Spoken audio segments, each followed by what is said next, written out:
Los grupos solicitantes de esta comparecencia y que apoyan al Gobierno del Partido Socialista vienen con un discurso pacifista, casposo, antimilitar y antiarmas, que dedican a sus seguidores, es decir, a su parroquia, y a muchas personas de buenos sentimientos que viven en un mundo utópico, pero son los que les mantienen a ustedes en la política.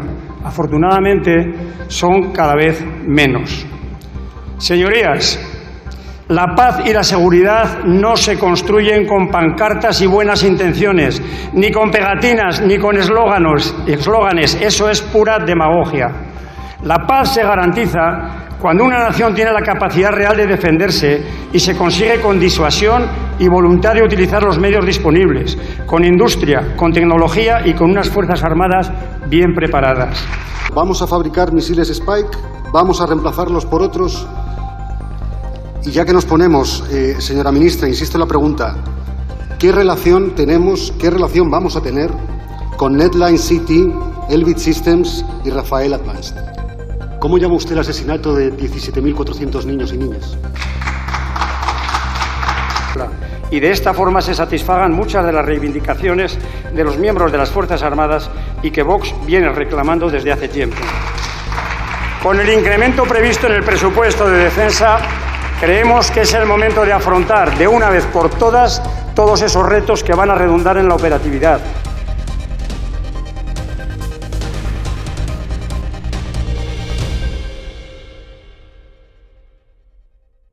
Por el Grupo Parlamentario Vox tiene la palabra el señor Asarta Cuevas.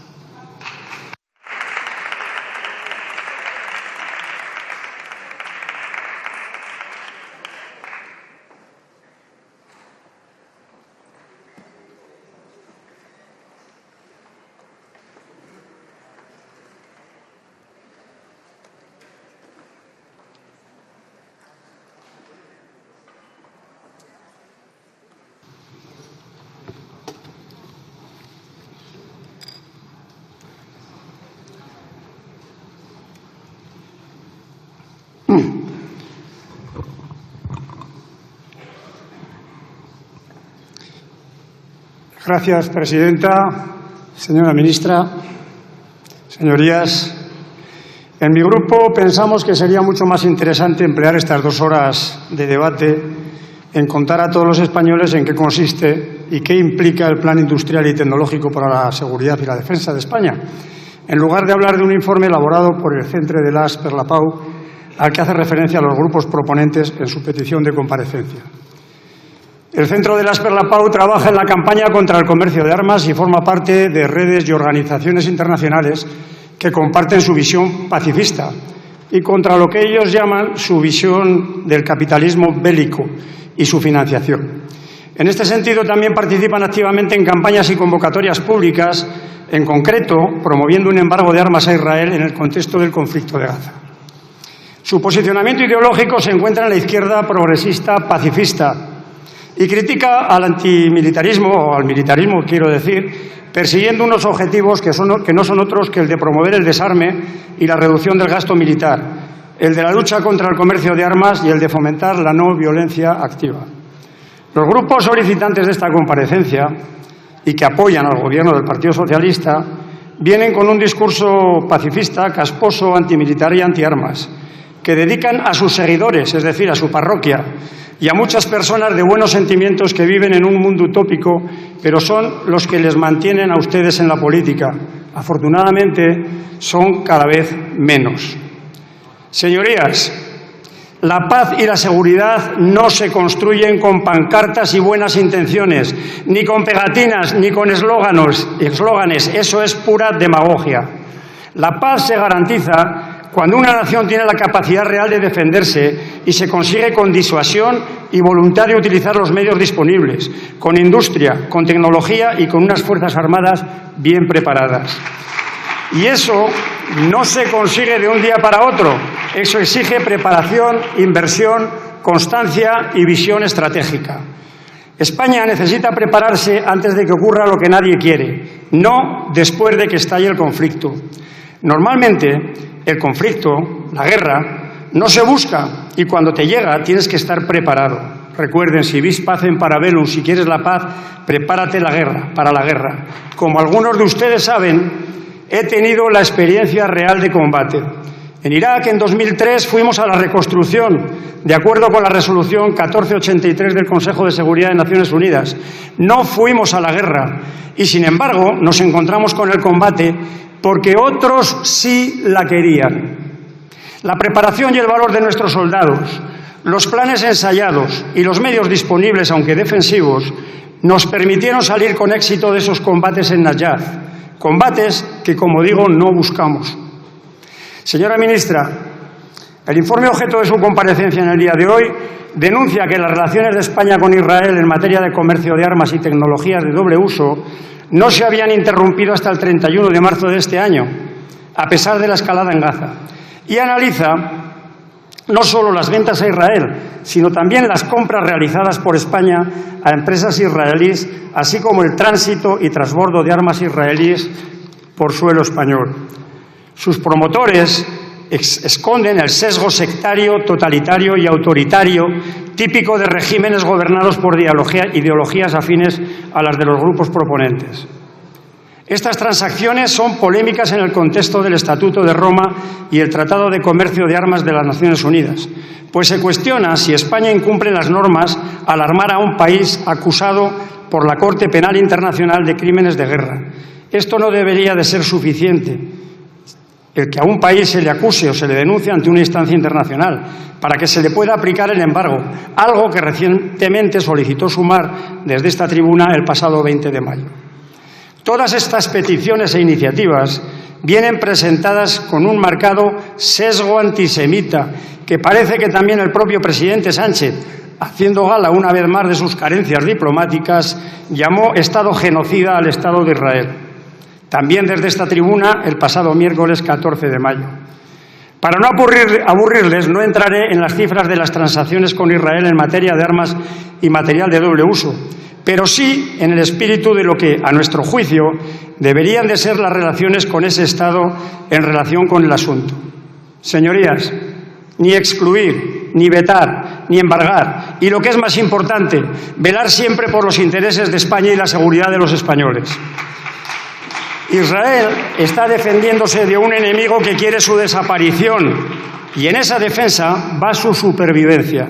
Ese enemigo tiene un nombre, Hamás, grupo terrorista que utiliza a su población como escudos humanos, al contrario que Israel, que pone delante a sus soldados y todos los medios del Estado para proteger a su población. Esta es una gran diferencia y nosotros sabemos del lado de quién tenemos que estar, nunca del lado de los terroristas. El 7 de octubre de 2023, el grupo terrorista Hamás mostró su verdadero rostro y de lo que son capaces de hacer de manera monstruosa, despiadada y absolutamente planeada contra población civil judía, mujeres, niños, bebés, ancianos, una matanza y una captura de rehenes de las que ahora parece que quiere ignorar la ultraextrema izquierda y los grupos separatistas e independentistas. Mi grupo, como no puede ser de otra manera, está absolutamente en contra del genocidio, pero tampoco puede aceptar y, por lo tanto, rechaza la narrativa y el relato de limpieza étnica en Gaza. Israel no quiere la desaparición de los palestinos. Lo he visto con mis propios ojos, señorías, donde fui responsable de todas las fuerzas de Naciones Unidas. 2 años y medio de mi vida los pasé allí. 12.500 soldados desplegados para llevar paz y estabilidad en la zona, mediando entre Israel y el Líbano para mantener, entre otros objetivos, el cese de hostilidades entre ambos. Señorías, en Israel viven muchos palestinos con sus mezquitas y sus costumbres, que aceptan las leyes y las normas de convivencia con el pueblo judío. Señorías, insisto, en estos asuntos tenemos que ser pragmáticos. La política de defensa es una política de Estado y, por lo tanto, debe de ser realista. En este Parlamento hemos repetido muchas veces que la primera y principal responsabilidad de cualquier gobierno, de cualquier país del mundo, cualquiera que sea su color, es la protección de sus ciudadanos. Las relaciones comerciales de nuestras industrias con las de otros países es fundamental para las Fuerzas Armadas y, por lo tanto, para los intereses de defensa, de seguridad, tecnológicos, sociales y económicos de España. Señorías, hablamos de industria de defensa olvidando cuál es su finalidad fundamental, que no es otra que la de dotar a nuestras Fuerzas Armadas de aquellas capacidades necesarias para atender a un derecho fundamental como es la seguridad nacional. Al privar a nuestra industria de tecnología clave y necesaria, no estamos sino contribuyendo a debilitar nuestra seguridad y nuestra defensa nacional. Piensen un poco. Si pensamos en buscar alternativas, debemos pensar también en que determinadas capacidades tecnológicas requieren de desarrollos a muy largo plazo, tal vez de muchos años, en los que nuestras Fuerzas Armadas pueden verse privadas de esas capacidades críticas y nuestra seguridad será vulnerable. Pero para aquellos que piensan en la seguridad y la defensa como un concepto intangible y lejano, pensemos que mucha de la tecnología que hoy se integra en nuestros sistemas y capacidades militares es hoy una tecnología dual. Señorías, el mismo microchip que forma parte de una espoleta guiada de precisión es también parte fundamental de un marcapasos. ¿Estaríamos dispuestos a dejar morir a centenares de personas en la esperanza de desarrollar nuestra propia tecnología para desarrollar esos marcapasos dentro de 20 años? ¿Estaríamos dispuestos?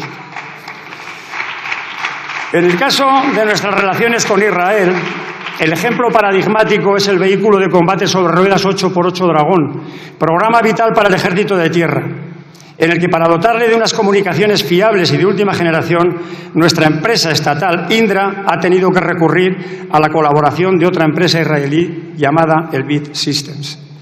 Citaré dos ejemplos más del despropósito de este gobierno socialcomunista que, por razones ideológicas, electorales y de necesidad de apoyos para gobernar, ha tomado decisiones contrarias a los intereses de España en relación con la industria española de defensa y su relación con el Estado de Israel, mediante lo que se ha dado en llamar el Plan de Desconexión Tecnológica con la industria de defensa israelí desde el pasado 3 de junio. Nada, hace escasamente 2 semanas. El Ministerio de Defensa ha anunciado la revocación de las licencias a la empresa israelí Rafael Advanced Defense System para fabricar en España misiles contra carro Spike LR-2. El contrato está valorado en 287,5 millones de euros y preveía la creación de 1.100 puestos de trabajo. La fábrica de municiones de Granada, una de las empresas clave en este proyecto, con una plantilla de aproximadamente 120 trabajadores, ya había incrementado su producción en los últimos meses y había realizado provisiones para continuar con la fabricación. La revocación de este contrato tiene consecuencias operacionales, que es lo más importante, y económicas, que no es menos importante, poniendo en riesgo empleos en la región, además de frenar inversiones previstas en la industria local. Ustedes, la extrema izquierda, la ultraextrema izquierda, separatistas e independentistas, tendrán que explicárselo a los ciudadanos afectados. También se ha cancelado el programa de lanzacohetes múltiple móvil SILAM, desarrollado en colaboración con la empresa israelí Elbit Systems, valorado en 576 millones de euros. Termino aquí la primera parte de mi intervención, presidenta y señorías, y continuaré con este asunto en mi réplica. Muchas gracias.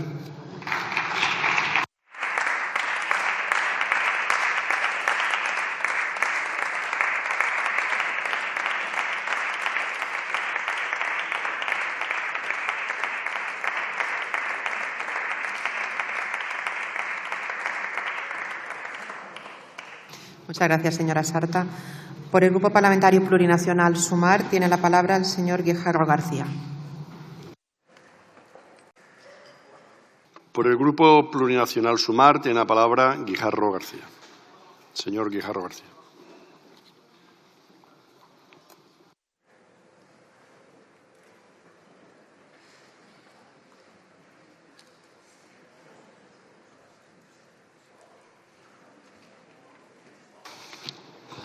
Presidente, señora ministra, en los apenas 5 minutos que me quedan me voy a centrar en 2 puntos que me parece que son los que más han llamado la atención, por lo menos de este que le habla, ¿no? En primer lugar, el plan de desconexión. Yo, francamente, hubiera esperado de usted pues, algo más de detalle. Es verdad que en la segunda intervención algo se ha prodigado usted, no mucho, pero algo se ha prodigado. Ha hablado usted de los misiles Spike. En todo caso, no me queda muy claro. ¿Vamos a fabricar misiles Spike? ¿Vamos a reemplazarlos por otros? Y ya que nos ponemos, señora ministra, insisto en la pregunta, ¿qué relación tenemos, qué relación vamos a tener con Netline City, Elbit Systems y Rafael Advanced? Es una pregunta muy clara, muy específica, sobre la relación que tiene nuestro Estado con estas 3 empresas israelíes. Mire, el señor Rojas decía que esto es algo muy serio. Nos lo ha repetido 4 o 5 veces. Señor Rojas, no le veo. Señor Rojas, ¿cómo llama usted el asesinato de 17.400 niños y niñas? ¿Cómo llama usted eso?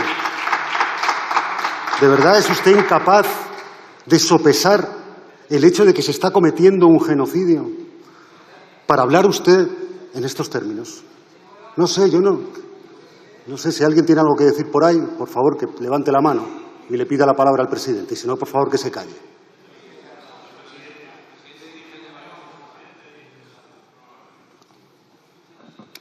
Vamos a ver, señoría, lleva razón.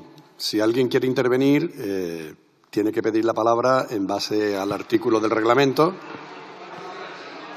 y poder hacerlo. Si se siente aludido, si el reglamento es muy claro en ello. Si no, reitero lo que dije con anterioridad. He estado poco tiempo mientras ha hablado el señor Rojas, pero creo que durante toda su intervención se le ha respetado completamente la misma. Así que, por favor, hagan lo mismo.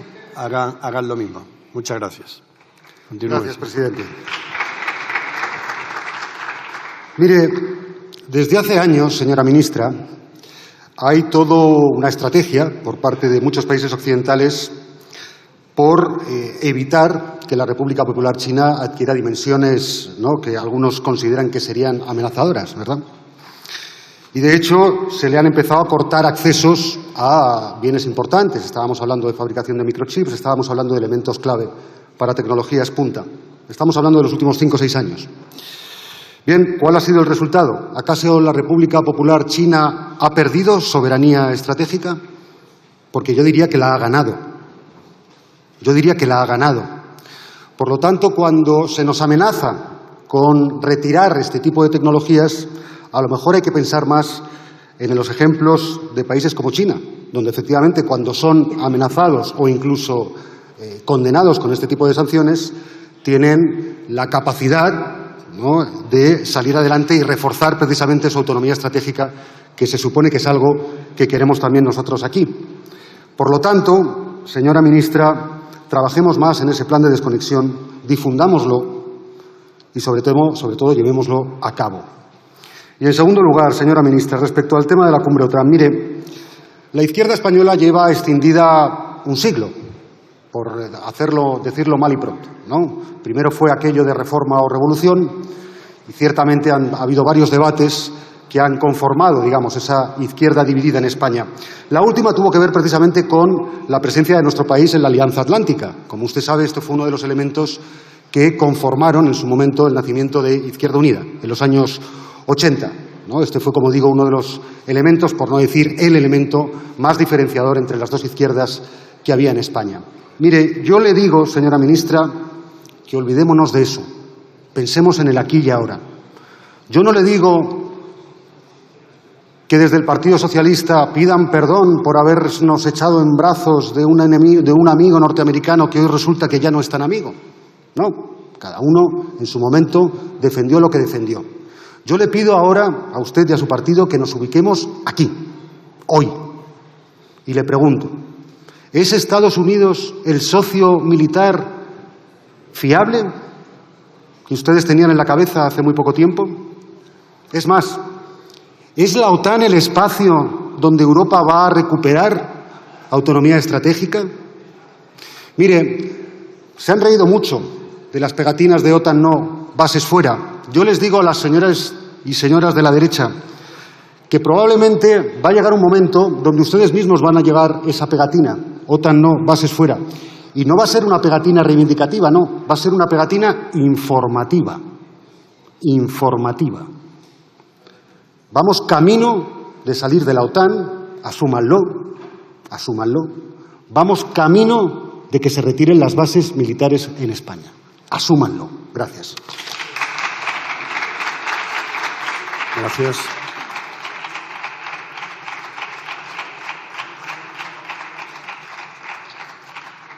Por el Grupo Parlamentario Republicano tiene la palabra el señor Álvaro Vidal.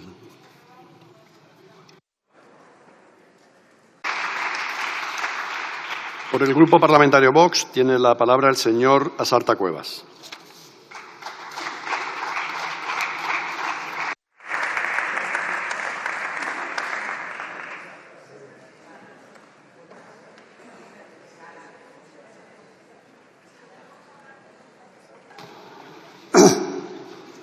Un poquito de agua, por favor. Gracias.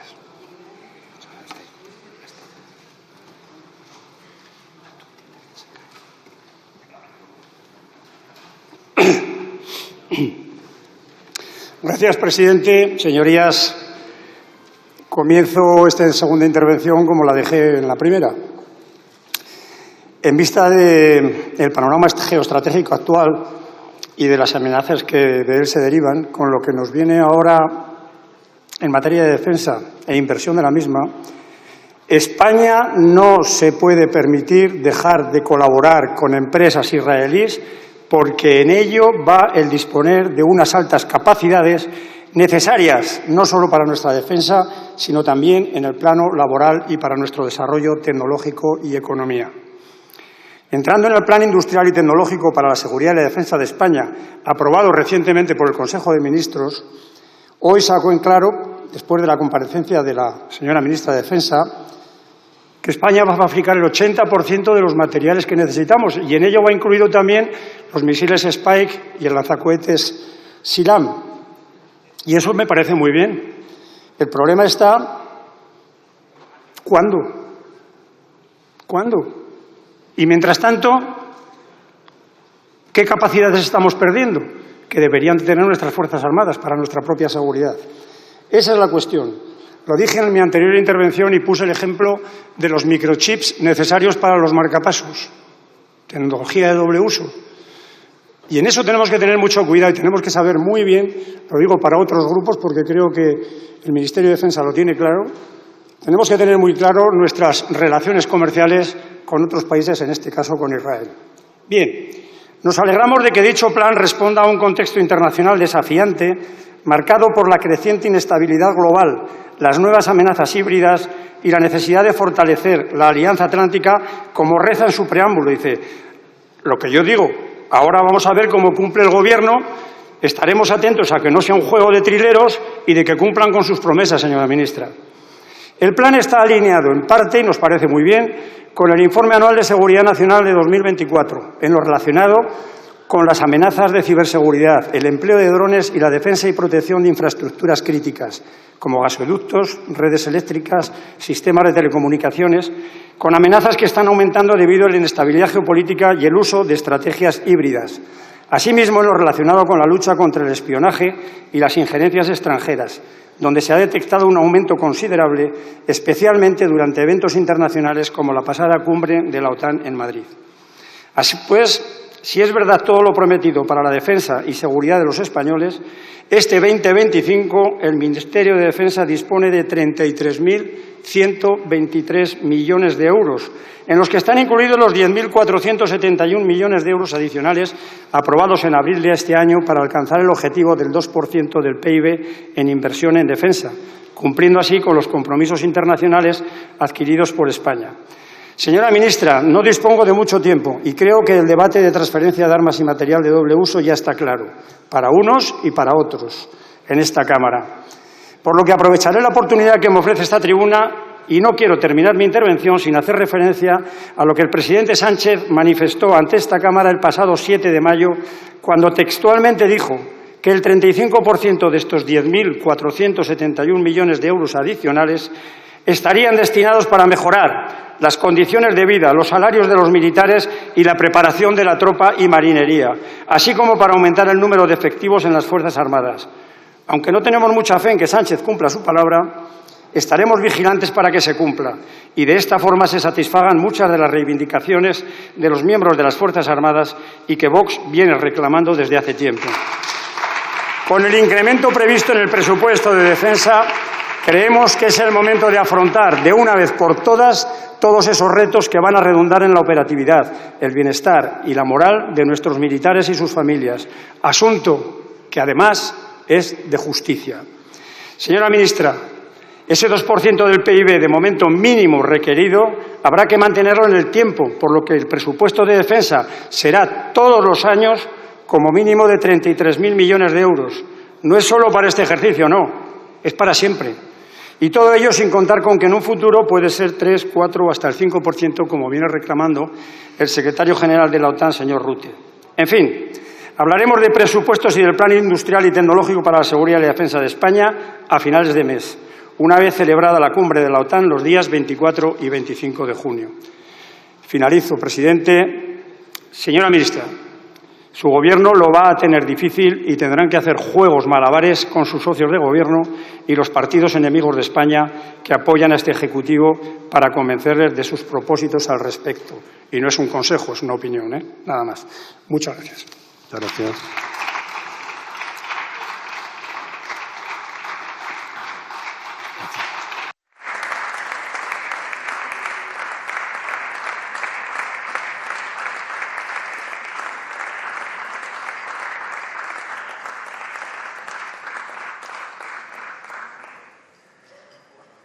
Por el Grupo Plurinacional Sumar tiene la palabra Guijarro García.